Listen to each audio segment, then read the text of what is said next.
The absolute worst thing you can do in the morning is the thing that everyone tells you that is the best thing to do in the morning. You ready for this?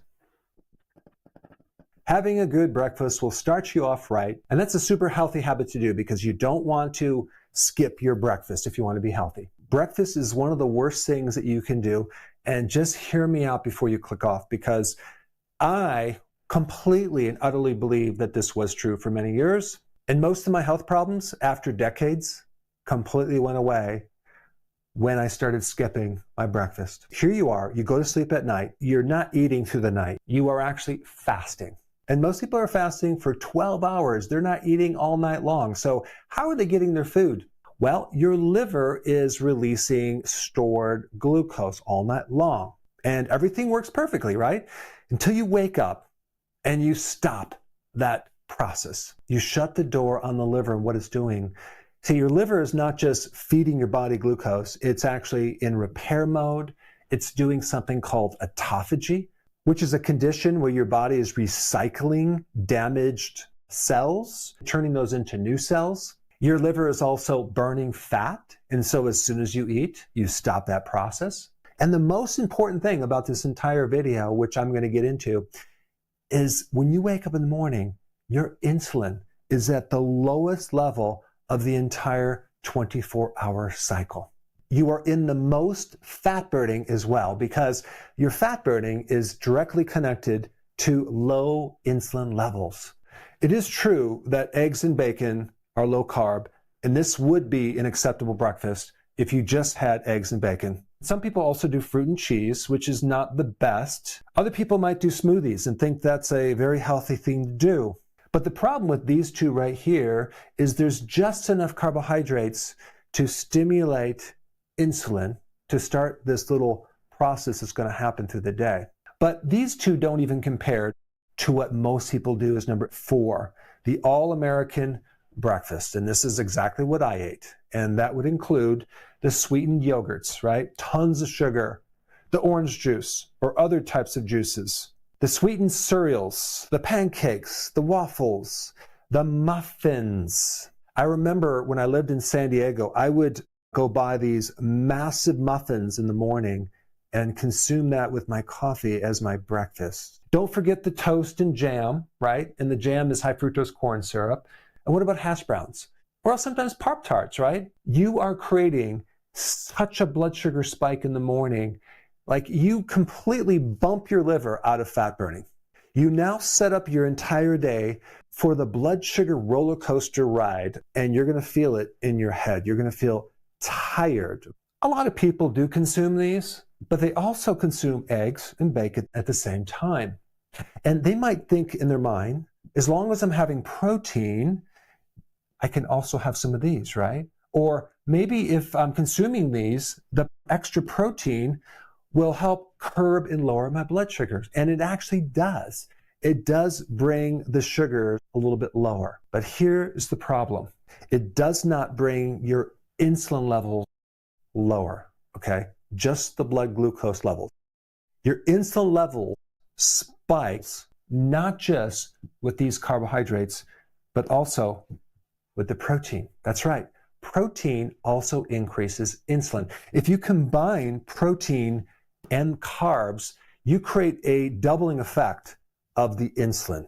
I know some of you are going to say, wait a second, how could you have a lower blood glucose level? Maybe you monitor that, but then have higher amounts of insulin. Well, it has to do with what protein does with food in your intestine. It actually slows down the assimilation of food in the intestine, so the blood sugar goes down, but in the background, you get this massive, massive spike of insulin.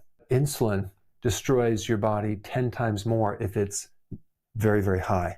Is it creating damage? Yes, but it's not creating a diabetes damage until later when the insulin starts failing to work and now the blood sugar goes out of control. And so let's go through what happens to your liver if this insulin is high. First of all, you're not going to be able to burn fat, okay? Fat burning is going to be shut off, all right? So this breakfast, forget about losing fat. Are you going to be storing fat? Yes. Your body is going to be in a fat storing mode, and this is why your liver becomes fatty from this breakfast right here. You'll start to retain sodium, okay? You're going to start holding fluid, and if you just press into your foot, it might leave a little dent, possibly as a pitting edema. You're going to be hungry. Why are you going to be hungry? Because insulin triggers appetite. Insulin's going to also cause you to be inflamed. It's going to cause more visceral fat in the gut. It's going to cause the retention of iron, which is going to create more inflammation in the liver. It's going to bump you out of ketosis. So your body is now going to be dependent on refined glucose. So if you're going to have this breakfast, this sweetened, carved out breakfast, you're going to need to eat something. Probably just a little something sweet to get you by till lunch, right? And then this whole cycle starts over again.